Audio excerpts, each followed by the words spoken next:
كان معايا 2 دولار اسكندراني اشتريت بيهم دهب معايير 18. ايه بجد يعني؟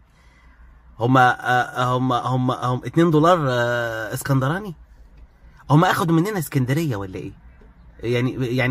يعني المعامله في اسكندريه ايه مش فاهم. طب نكمل. وبالبواقي قلت هروح اجيب حاجه حلوه، لقيت المحل ده شكله اليجنت موجود في رحاب ستوب بقى. ايه اليجنت بيليجن ده؟ هو اسمه كده؟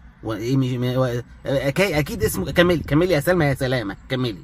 شكل التراويت اللي عنده سحبتني، فقلت لازم اشتري تاروتين واحده. ايه التراويت دي؟ ايه بيبيع ايه ده؟ بيبيع مفخخات؟ ايه تورتات؟ طب ما عندها حق يعني، ما فيش جمع ونحو في نفس ذات الوقت. انت قضيتي الحضانه فين يا سلمى؟ وبالصدفه لقيت عندهم انصاف ثانيه واحده. صدفت ايه؟ بالصدفه. يا لهوي. مدنية جديدة، أولهم دي اسمها غزل بيروت. معرفش البيروتية عارفينها ولا لأ، بس هي عبارة عن حلاوة. كلموا يا بيروتية. كلموا سلمى سلامة. عارفين البتاع ده ولا لأ؟ بالمستاكة والمفزدق، وعليها برضو كريمة مفزدق. فستاكة والمستاكة معروفة، الفستاكة والمفزدق معروف. طعمها كريمي قوي، واتهبرت بكمية المفزدق اللي عليها. اتهبرتي؟ هم عضوكي ولا ايه؟ يعني ايه اتهبرتي؟ كملي يا سلمى يا سلامة. ودي بقى تريليتشي، بس بدل الحليب حاطين عليها هوت كوشولاته وكونافا. بالنسبه لي كانت اختراع، كلت منها 325 قطمه. اللي بيحب بقى الكراميلا والموز هيحب التريليتشي دي، لان هي بطعم الموز، عليها كميه موز مخلي طعمها مموز. موز؟ هو مموز؟ الموز ده مش للكراميلا، الموزه دي بتبقى في حته تانية. كملي يا سلمى. خلاص سيبوها لوحدها، هي هتعرف كل حاجه. كملي. فيها حوالي 3 لتر جزر تربيع من الملك، وعيايير الكراميل مظبوطه.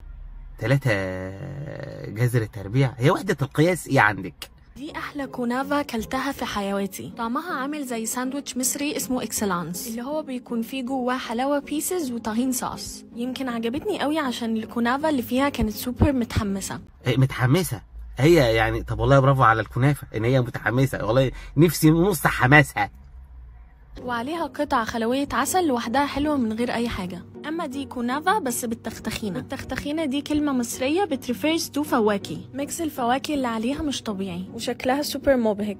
واللي استغربته إن عندهم كرواسون بكل الفليفرز زي البيستاشيو والراسبيري، وباتيهات بجبنة رامي كمان. مين رامي ده اللي احنا هنحط جبنته؟ مين رامي ده؟ عندهم دانش وباباكا بالكوشولاته. وقسم البيكري عندهم لفت بصري. لفت بصرك؟ والله انت اللي لفت بصرنا كلنا، احنا بقينا من غير بصر. من الحاجات بجد تفتح النفس. النفس ده مش في الاكل يا ماما، النفس ده في حاجه تانية، في الكيكه.